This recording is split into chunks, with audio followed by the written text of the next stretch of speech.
A solo 13 días de las elecciones presidenciales de 1946, Spril Braden, embajador de los Estados Unidos en Argentina, da a conocer a la prensa un informe de 131 páginas, conocido como el Libro Azul, destinado a desprestigiar públicamente al coronel Juan Domingo Perón y al gobierno militar. El Libro Azul acusa a camaradas cercanos a Perón de realizar tareas de espionaje para el Tercer Reich y también indica al mismo coronel Perón como representante del partido nazi en Argentina. Al día siguiente, en un acto multitudinario en la Plaza de la República, se lanza la fórmula presidencial Juan Domingo Perón, Hortensio Quijano. En su discurso, Perón responde a las acusaciones de Braden. A partir de ese día, las calles de todo el país comienzan a llenarse de carteles e inscripciones con el mismo texto. Sin querer, Spril Braden le termina regalando a Perón su mejor eslogan de campaña: Braden o Perón.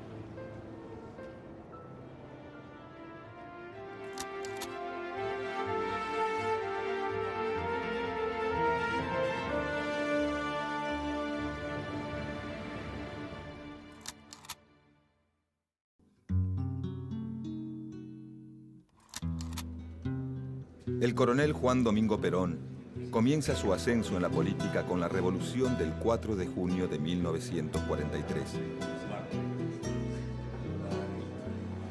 Un golpe militar que derroca al entonces presidente conservador Ramón Castillo instala en el poder al general Pedro Pablo Ramírez, quien luego es reemplazado por el general Edelmiro Farrell. Al poco tiempo, el coronel Perón es designado al frente de la Secretaría de Trabajo y Previsión. Desde ese cargo, comienza a impulsar fuertes medidas de carácter social, como el Estatuto del Peón, los convenios colectivos de trabajo y la inclusión de más de 2 millones de trabajadores al régimen jubilatorio. Gracias al efecto positivo de estas medidas, el coronel Perón empieza a ganar peso político propio. En el año 1944, suma 2 cargos más: ministro de Guerra y vicepresidente. Rápidamente la oposición comienza a ver a Perón como el hombre fuerte del gobierno militar y dirige todos sus dardos hacia él.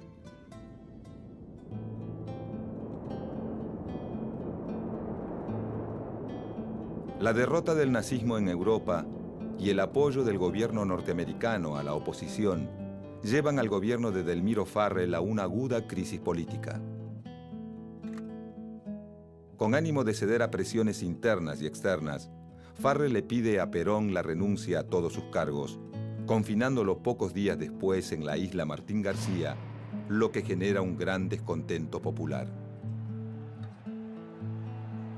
La noche del 17 de octubre de 1945, Juan Domingo Perón es aclamado por casi medio millón de trabajadores que se concentran frente a la Casa Rosada para pedir por su libertad.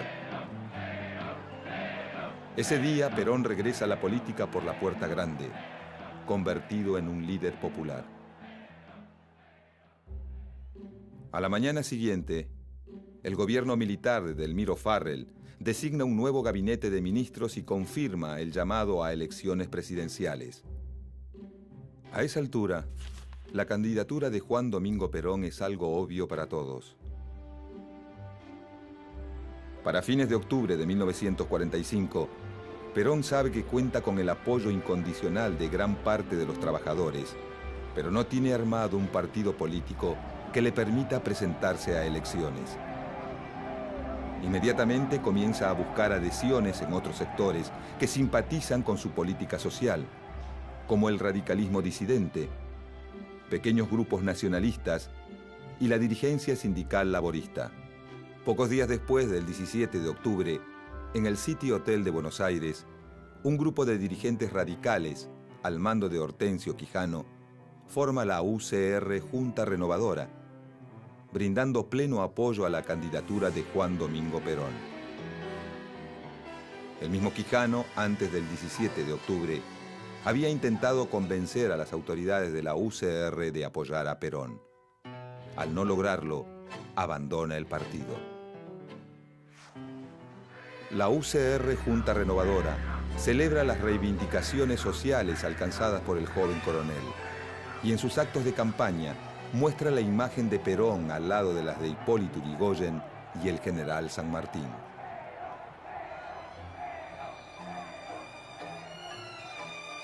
El 24 de octubre, en un atelier del barrio de Retiro, un grupo compuesto por dirigentes de los sindicatos de la carne, el vidrio, los cerveceros y parte de los ferroviarios, funda el Partido Laborista, que busca ser una versión argentina del laborismo inglés, un partido que defienda los intereses de los trabajadores. Su objetivo principal es impulsar una política nacional que promueva la independencia económica, ya que para ese entonces las principales actividades económicas del país están en manos de extranjeros.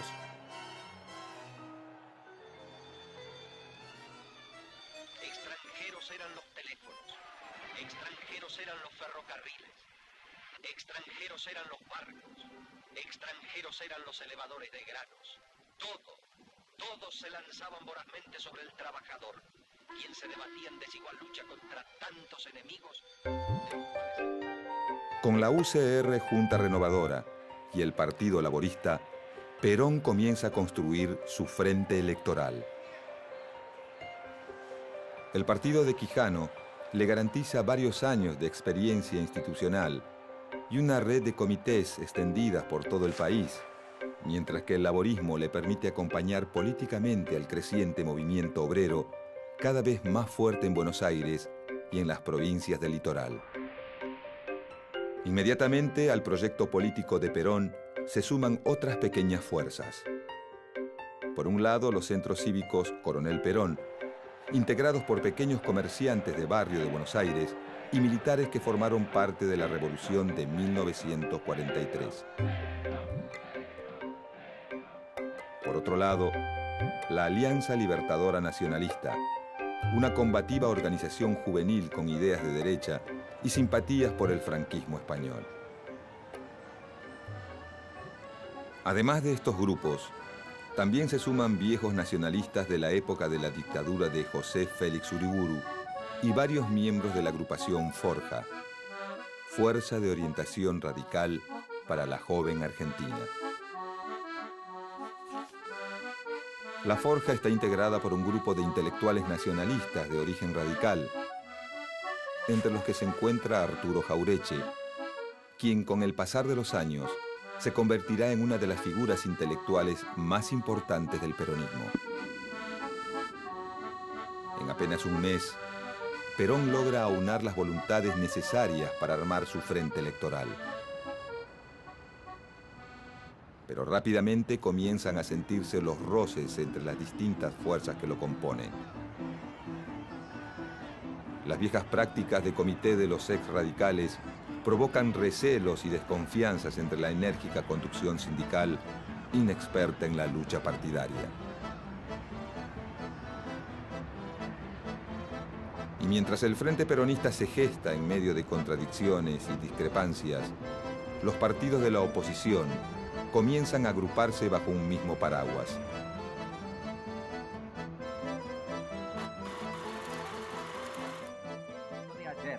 Contra la tiranía, por la libertad, por la democracia y por la verdad del sufragio universal.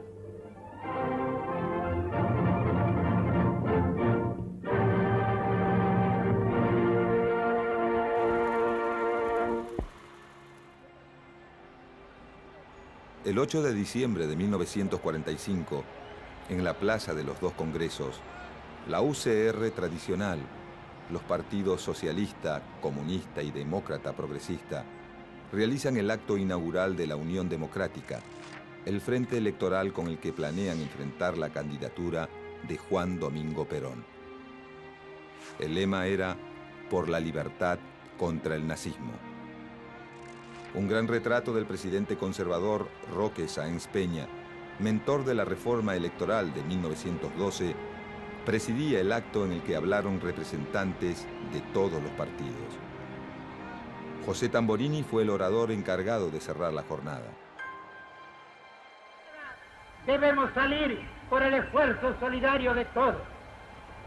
Las instituciones armadas han comprometido su honor en lograr la restauración institucional.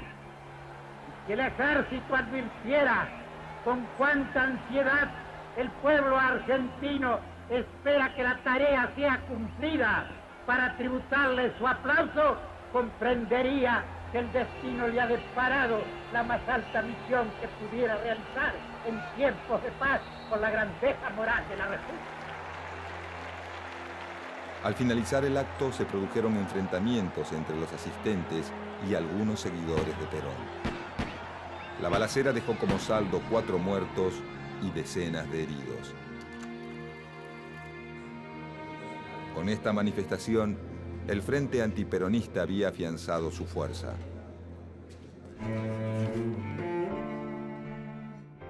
La fórmula presidencial de la Unión Democrática es José Tamborini, Enrique Mosca.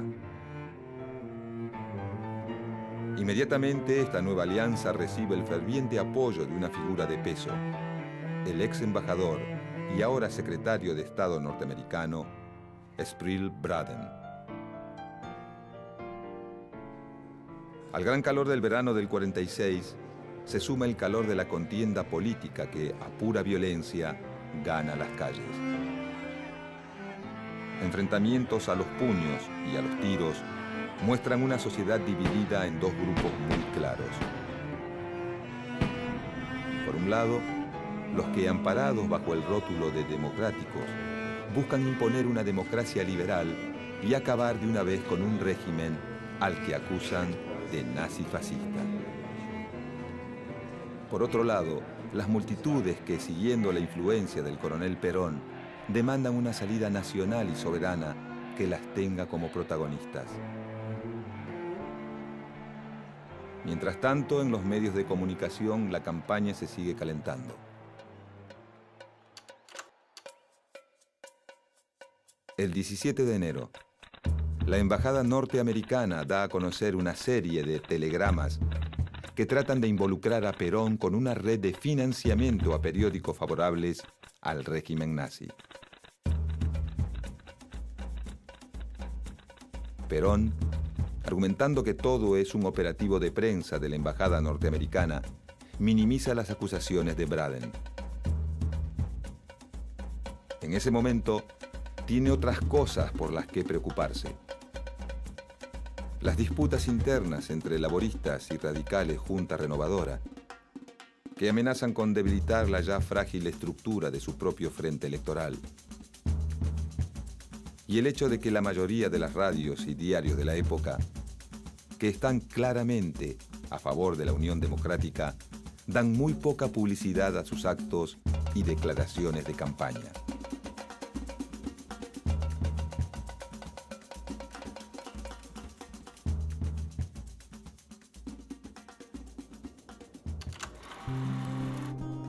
El 11 de febrero, a solo 13 días de las elecciones, el Departamento de Estado norteamericano da a conocer un informe de 131 páginas, conocido como el Libro Azul. Este informe acusa a camaradas cercanos a Perón de realizar tareas de espionaje para el Tercer Reich, además de permitir el desembarco de nazis en el país. Entre otras cosas, el Libro Azul indica a Perón como representante del partido nazi en Argentina. Cuando este escrito es publicado por la prensa argentina, se convierte en una bomba política.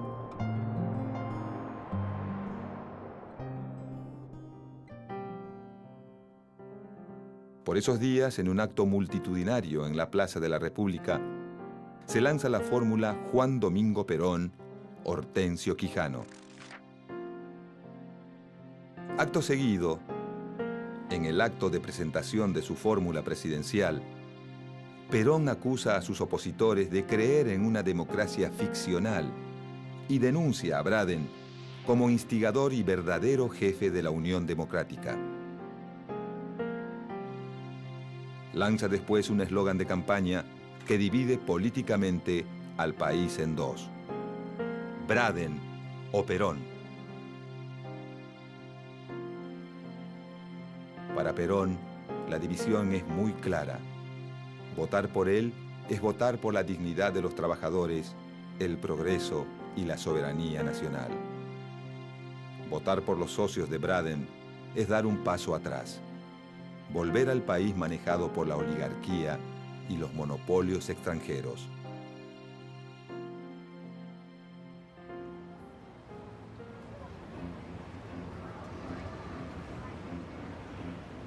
El 24 de febrero de 1946, multitudes de trabajadores concurren a las urnas a decidir su destino en una elección crucial para todos los sectores de la sociedad argentina. A pie, en carreta o a caballo, miles de peones rurales se acercan a las mesas electorales, siguiendo atentamente las instrucciones que da el mismo Perón para evitar el fraude.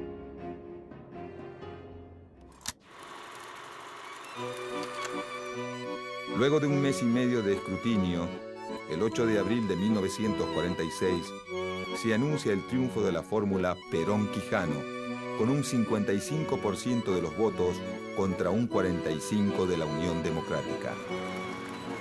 El 4 de junio de 1946, Perón jura como presidente.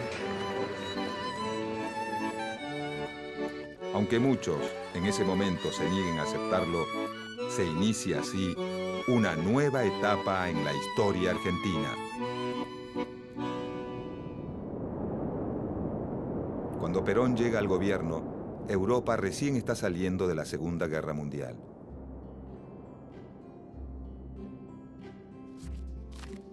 Los años de la guerra dejan para la economía argentina un saldo más que positivo. Las arcas del Banco Central rebosan de oro, fruto de las exportaciones.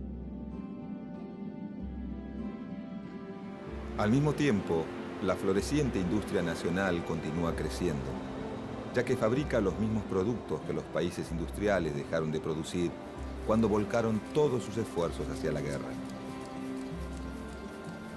Esta política, llamada sustitución de importaciones, iniciada en la década de los 30, va convirtiendo poco a poco a la Argentina en un importante proveedor industrial, capaz de exportar los productos de sus fábricas a toda América, incluso a los Estados Unidos. Con este marco económico favorable, el nuevo gobierno lanza su primer plan quinquenal. En su mensaje al Congreso del 19 de octubre de 1946, el presidente Perón presenta los lineamientos básicos de este plan. Sus objetivos principales son búsqueda del pleno empleo, aumento del salario real, crecimiento del mercado interno y una mejor distribución del ingreso. Para llevar a cabo el plan quinquenal, Perón convoca a Miguel Miranda, un empresario conocido en la City porteña como el zar de las finanzas.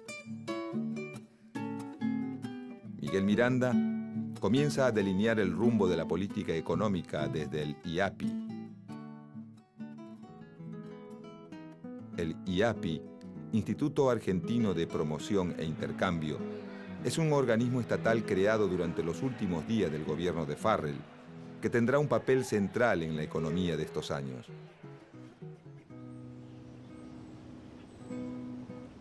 La principal función del IAPI es centralizar el comercio exterior, pero además financia exportaciones a los países europeos recién salidos de la guerra, importa insumos industriales para luego venderlos a precio subsidiado, subsidia los precios de productos de consumo masivo y participa de la adquisición de los ferrocarriles extranjeros.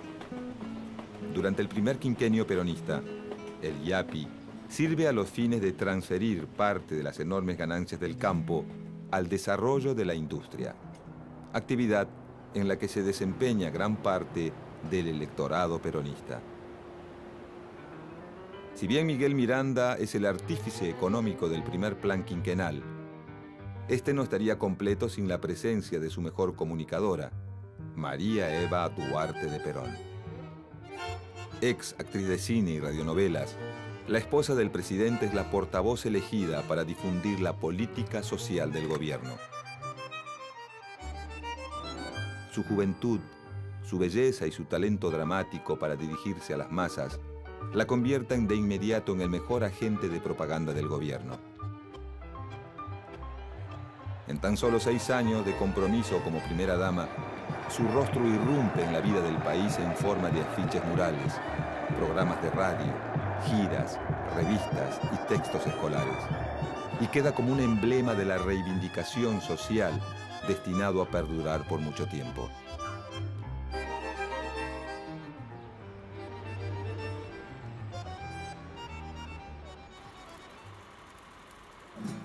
Como símbolo inaugural de la política de su plan quinquenal, el 9 de julio de 1947, en la Casa Histórica de Tucumán, el gobierno de Perón firma la Declaración de la Independencia Económica. En ese acta, el gobierno enarbola una serie de postulados que son dados a conocer como las 3 banderas del peronismo: soberanía política, independencia económica y justicia social. Con estos postulados, el gobierno de Perón se lanza a una actividad transformadora incesante. Y en menos de 4 años, la realidad comienza a ser otra. Han transcurrido desde entonces 4 años de patrióticas empresas. Intensa ha sido la obra. Se asegura y cimenta el poderío económico de la nación, centralizando el régimen bancario. Se nacionalizan los servicios ferroviarios. Las empresas de capital foráneo pasan a ser bien patrimonial del Estado, evitándose la evasión de beneficios. Se extienden las rutas del aire, ayudando al progreso con el tiempo y la abreviación de distancias. Se vincula más a los argentinos con los argentinos y al país con todos los otros del mundo.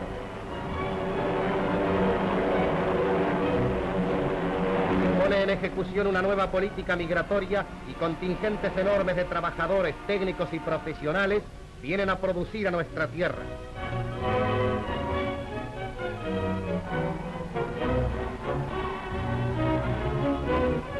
Se estimulan las inclinaciones vocacionales de la juventud, facilitándoles los medios de constituirse en hombres útiles a la sociedad en los oficios o manualidades de sus preferencias.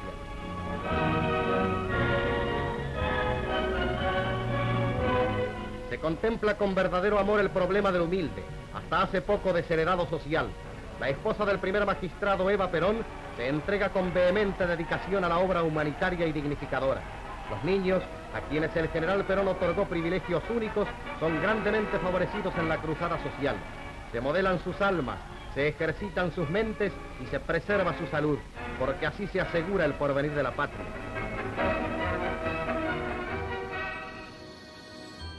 A pesar de la excesiva propaganda oficial, los logros económicos del primer plan quinquenal son bien concretos. De 1947 a 1951, se construyen en el país 217.000 viviendas destinadas a familias obreras. Se inauguran 8.000 escuelas. Y con el auspicio de la Fundación Eva Perón, se levantan 4.300 centros de salud. En el mismo periodo, los salarios aumentan un 40%.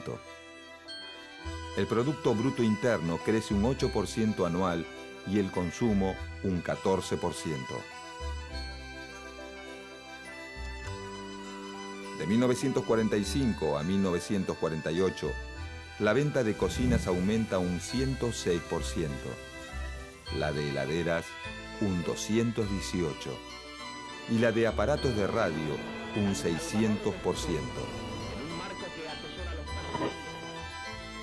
Para la década de los 50, el plan quinquenal llega a ser conocido hasta en los manuales de quinto y sexto grado, y gracias a sus logros, gran parte del país parece vivir en un permanente clima de euforia económica. Hasta que, de repente, las cosas empiezan a cambiar. En el año 1949, la economía peronista entra en una fase de estancamiento y el aparentemente exitoso plan quinquenal comienza a mostrar su costado más débil. En poco tiempo, la inflación aumenta y los ingresos de divisas disminuyen. Esta crisis es en parte provocada por un plan impulsado por los Estados Unidos, el Plan Marshall.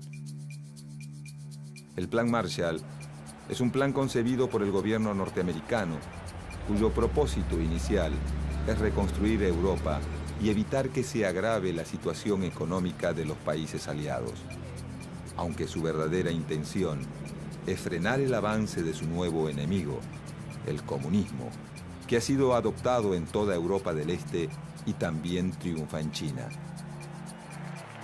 En Occidente se teme que el comunismo se expanda por todo el viejo continente empobrecido por la guerra.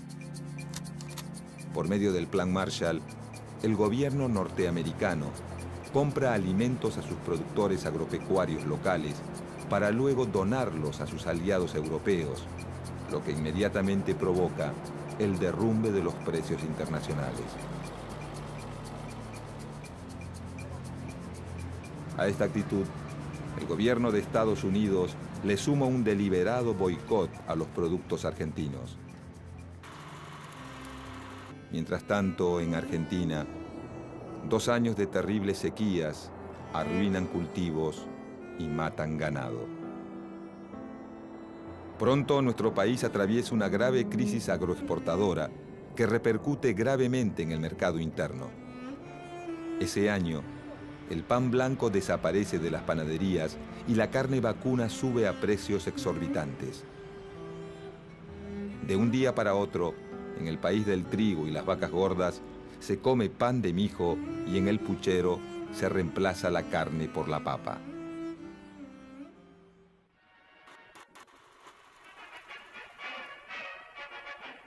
Nuestro pueblo hizo siempre derroche de la tan famosa carne argentina, abusando de su consumo como si la alimentación se basara única y exclusivamente en ella.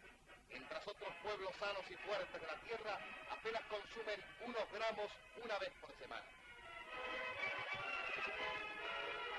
El presidente Perón en su plan económico de 1952 pide un día en la semana sin consumo de carne.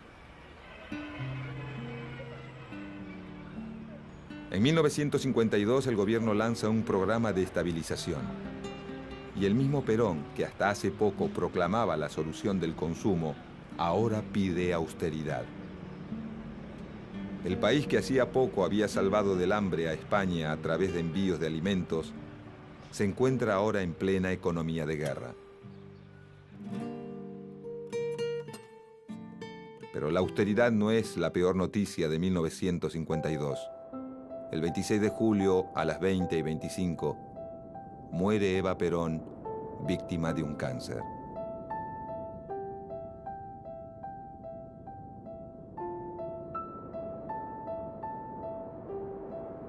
La mística peronista se queda sin su líder espiritual. Muerta Eva, Perón parece quedar en soledad. La tristeza y la preocupación se palpa en las calles y a la crisis se suma el luto nacional.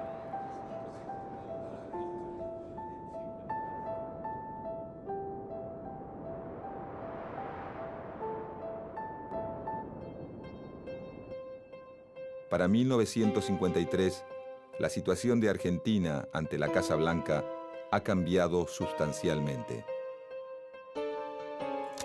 La decisión del gobierno peronista de apoyar a los Estados Unidos en la guerra de Corea mejora sensiblemente la imagen de Perón ante Washington.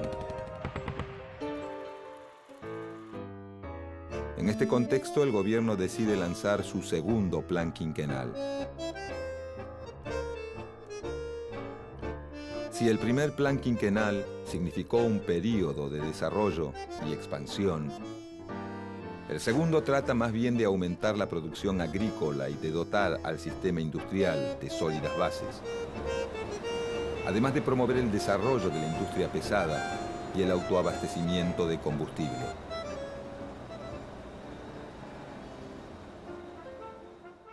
El 17 de julio de 1953 llega al país acompañado por un grupo de funcionarios del Departamento de Estado, Milton Eisenhower, hermano del presidente de los Estados Unidos. Un mes después, el Congreso promulga la Ley de Garantía a las Inversiones Extranjeras con el objetivo de desarrollar la industria pesada y solucionar los problemas de abastecimiento de petróleo. Esta situación de desabastecimiento lleva a Perón a firmar un acuerdo con la empresa petrolera Standard Oil de California.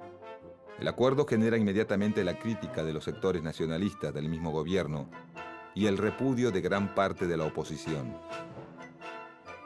Finalmente, el discurso antiimperialista que ayudó a Perón a llegar al gobierno, esta vez le juega en contra. Por suerte para el gobierno, el programa de estabilización comienza a dar señales de estar funcionando. Para 1954, el índice de inflación baja de un 39% a menos de un 4%. Y los salarios, luego de 2 años de estancamiento, vuelven a aumentar. Llegado 1955, la economía argentina da claros indicios de volverse a encaminar. Aunque el clima político continúa deteriorándose poco a poco, las eternas disputas entre Perón y sus opositores abandonan el ámbito parlamentario para trasladarse a las calles, y a las filas habituales de los enemigos del gobierno se añaden nuevos aliados. Pronto, un estado de guerra interno vuelve a dividir al país en dos, como cuando Braden se peleaba con Perón. Pero esta vez no hay elecciones de por medio y solo se escuchan rumores de golpe de Estado.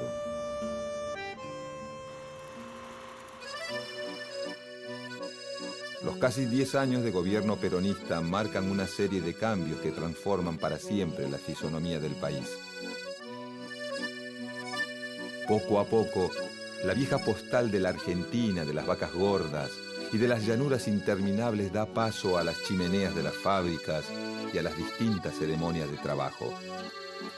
Pero si hay algo que dejan los primeros años de gobierno peronista, es la idea de que el Estado puede ser una potente herramienta de transformación social, que logra mejorar notoriamente la calidad de vida de sus ciudadanos, garantizando su derecho a una vida digna.